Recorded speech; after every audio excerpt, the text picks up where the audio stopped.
Hello, in this video I'm going to be looking at the KV-1S MZ. So this tank was really recently re-released in a quest, which was really easy to get, 65,000 damage, so a lot of people have it. So I thought I may as well do a review. It was also recently buffed.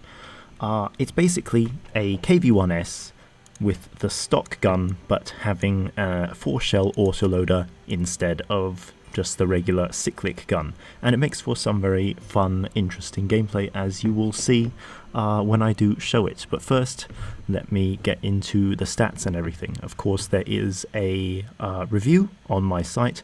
If you just go to the review section and find the Leicester tank reviews, it will be down there at tier 6.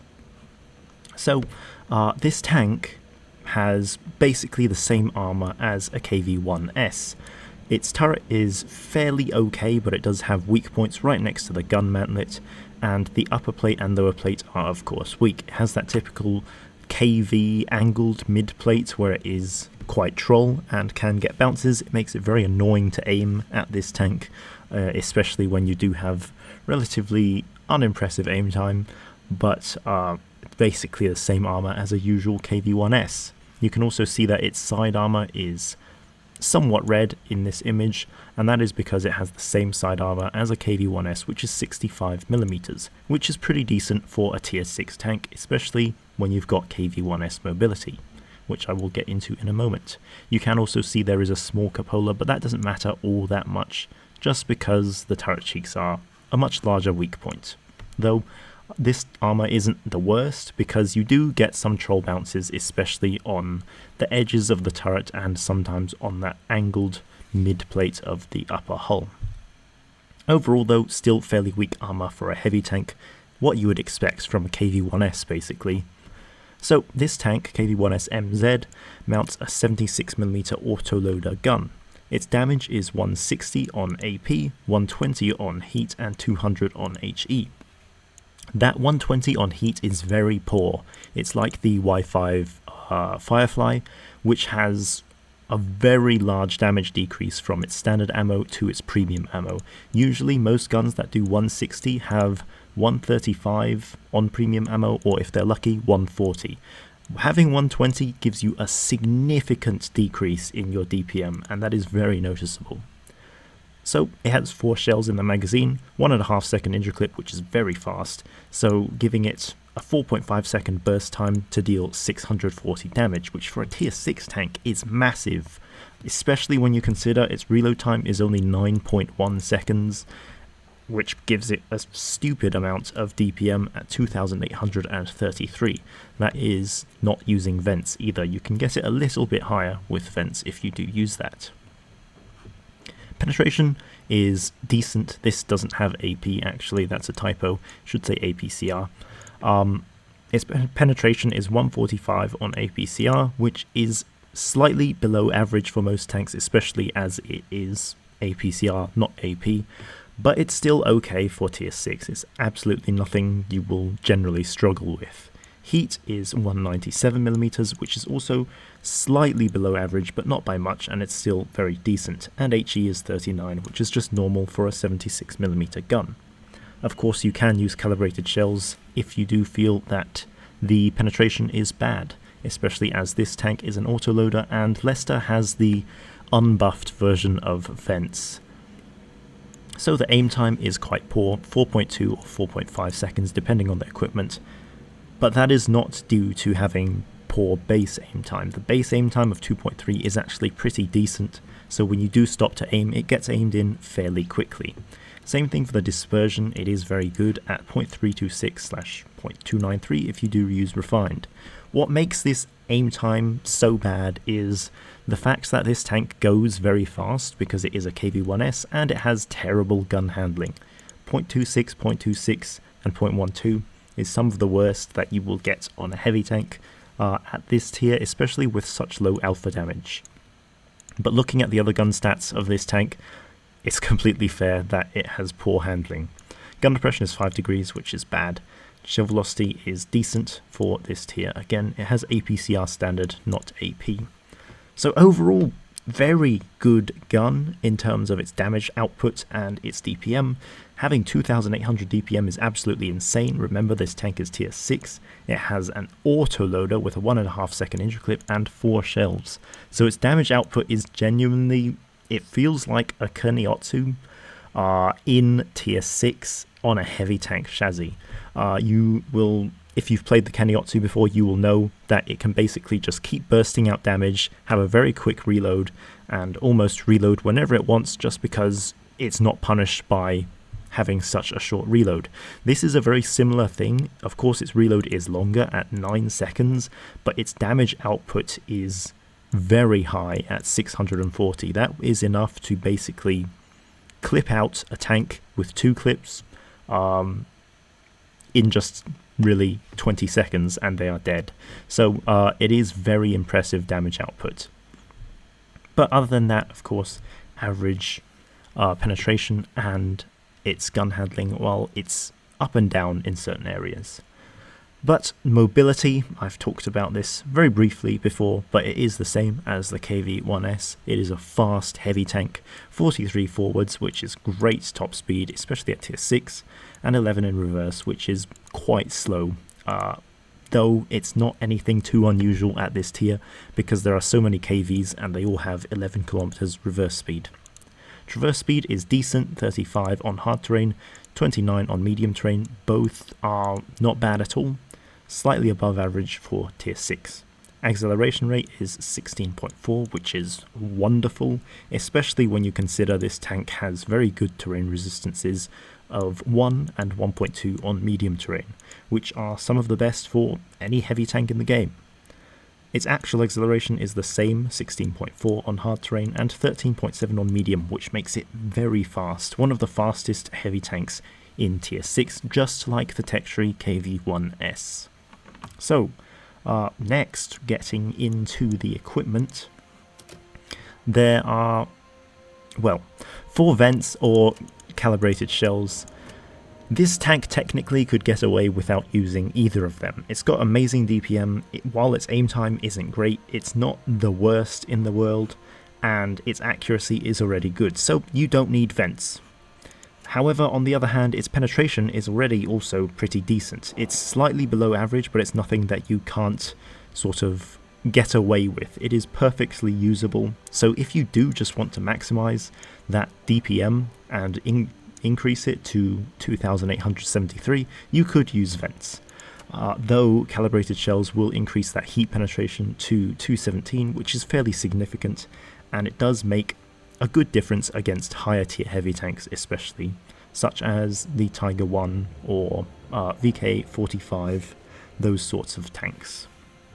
So either of these will work, but probably calibrated shells will be the better choice. Next, improved modules, because Leicester has the good version of improved modules that actually gives you better ammo rack protection and module protection. Of course, coated optics, with this tank being a heavy tank, engine accelerator, or improved control. Either could work because this tank has great acceleration. However, if you do want to have that better traverse, you can go with improved control, though generally it's perfectly fine on its traverse speed, so I wouldn't use it personally. Next, don't use enhanced armor because it is useless on this tank. This tank doesn't have any armor. It is a KV-1S hull after all, and it also does have turret weak points. That increased amount of hit points will help you a lot, especially considering 1000 hit points in tier 6 isn't great. A lot of tank destroyers have 950 or 1000 hit points, so I would definitely increase that. Next, definitely use gun laying drive because this tank needs help on its estimated aim time, and that definitely does help with getting the gun actually hitting its shots, especially when you move as fast as this tank does. It doesn't need better shell velocity, so don't use supercharger. And of course, vertical stabilizer is absolutely mandatory on this tank because it already has amazing dispersion. It also has horrible gun handling, so vertical stabilizer is definitely the way to go for this vehicle, especially with how fast it moves. Of course, fast module repair will be important, as this is a heavy tank, and consumable delivery system for all of its consumables, as it doesn't have any which need a lengthened duration. It can't use adrenaline, and it doesn't have any other special consumables or provisions for that matter. So let's get into some gameplay. Unfortunately, I don't really have any battles which last too long or have super high damage. I do, however, have a few clips which I can show, which sort of show the strengths of this tank and where it works well. One of these is going to be this battle on Normandy. I'll only show the first part because I die very quickly. I'm actually the first to die on my team, but you can see the impact that this tank has. So here I'm going to be going up towards base C, just because there are tons of heavy tanks on the enemy team. You can actually see highlighted in the brownish red colour, those are heavy tanks. There are 5 of them on the enemy team. And you'll see I'm trying to use this tank's good mobility to get into the dip next to, well, across from both base B, C and D. Unfortunately, our Type 58 has gone over the hill and taken a big hit from that KV-2 and is now retreating. But I'm going to still go towards this dip. Maybe not the best move, but I do see that I've got a decent bit of team support. I wasn't really expecting this KV-2 to sort of push forward as aggressively as he did, and he does put 650 damage into me, which is a very high roll for him, considering the alpha damage of the KV-2 is 560 on Leicester. But you can see I did bounce one shot from the KV-1S MZ, which did save me. This KV-2 gets greedy, he doesn't go for me, which does cost him 480 hit points roughly. Unfortunately, the KV-1S MZ on the enemy team comes forward and blocks the shot for that KV-2. But here you'll see the level 4 Pont pushing forward. He takes one hit, but considering he only has 830 hit points and I do 640 in a magazine, he's dead. And now the KV-1S MZ does kill me. And you can see I was one of the first to die in that battle, but I did have a rather big impact, taking out a lot of hit points on the enemy team in the short time I was alive, and I did do the most damage on my team, I believe. Yes, unfortunately. So the next battle will be on Ghost Factory. This is a bottom tier game. You'll be able to sort of see the penetration problem this tank has. Well, not a problem really, but you'll be able to see that this tank doesn't have really anything special in terms of penetration, as I do somewhat struggle to penetrate the enemy VK4503. But of course, this being Leicester server, I do just go the normal way where all the heavy tanks are going, because generally on this server the players drive to where their tank is pointing. So if the heavy tank's pointing towards this side of Ghost Factory, they're not going to turn and go towards the side where you can go hull down and really have proper positional use. So I just follow the team really, and I move into the factory. So here you'll see the VK45 going across. I do take a hit, but I do manage to put 2 back into him, which maybe not the best trade considering my low hit points, but I do more damage than him.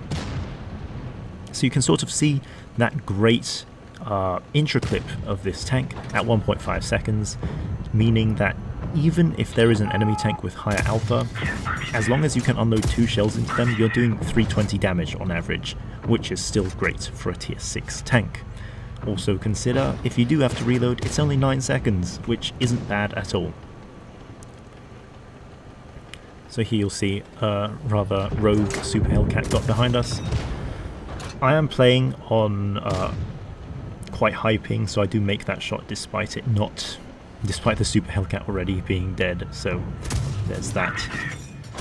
But here again you can see the great damage of this tank. I do put in 550 damage into that Panther in just 3 shots, which only took 3 seconds, which again for a tier 6 tank, that is quite crazy damage output. This tank does really feel kind of like a Kennyotsu, just on a heavy tank hull, and maybe not quite as crazy of a reload, but it is still very significant.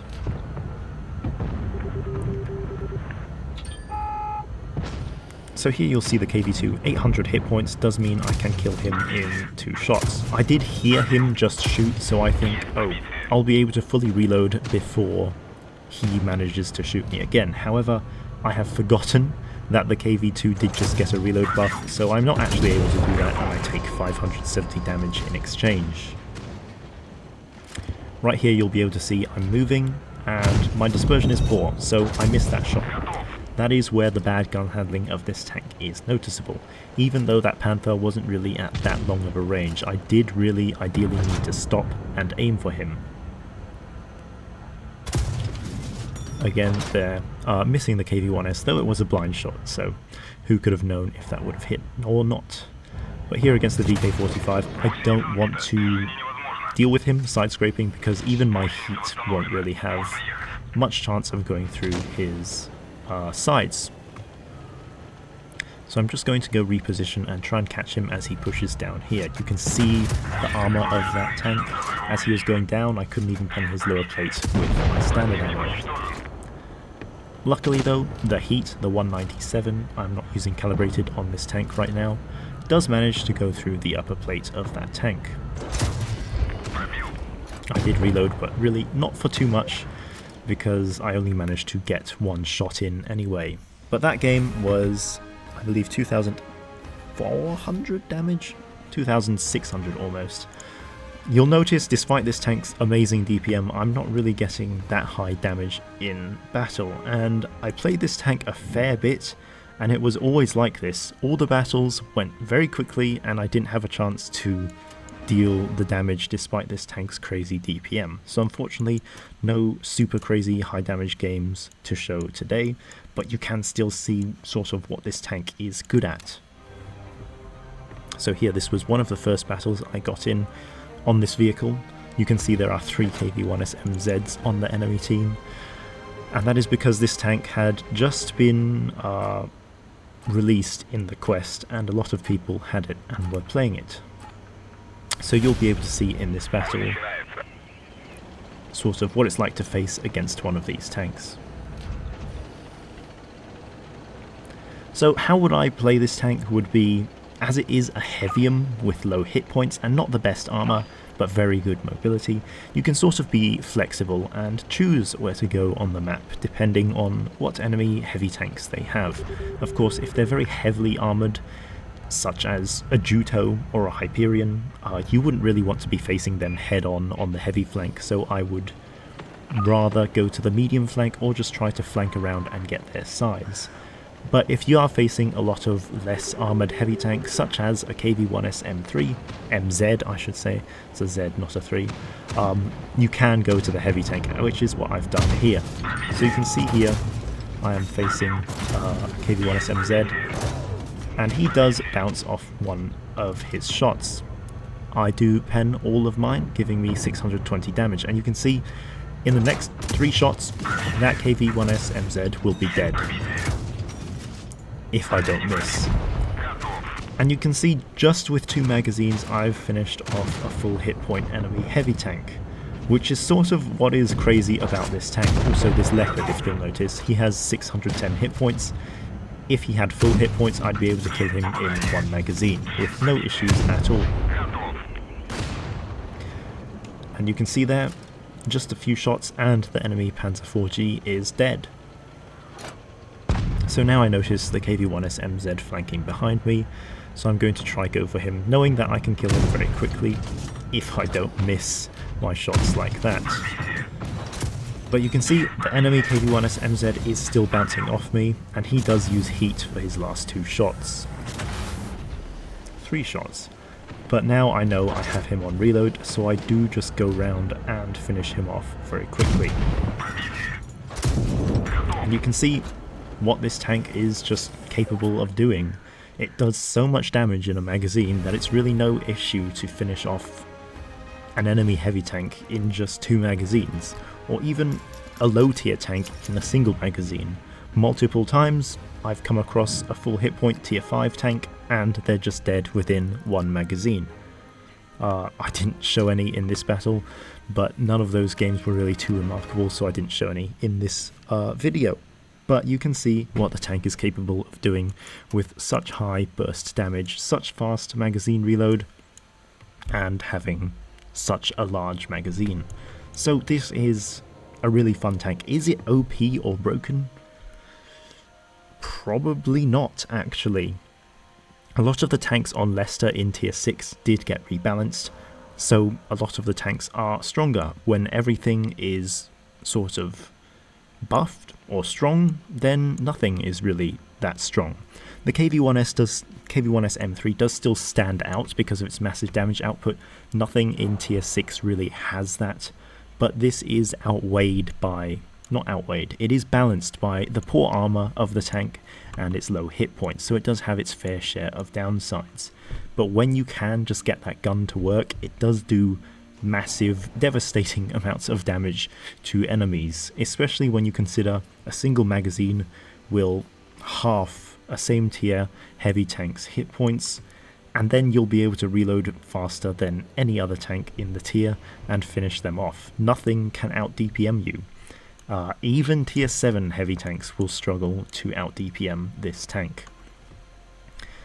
So it is definitely a tank worth getting. It is very fun to play, but it's nothing, I would say, super overpowered, though it is definitely a very strong vehicle. But yeah, if you are playing Leicester and you have a chance to get this tank, I would say go for it. I'm not sure if that event for the 65k damage quest is still going, but if it is, then you have a chance to get this tank right now. But yeah, thank you for watching.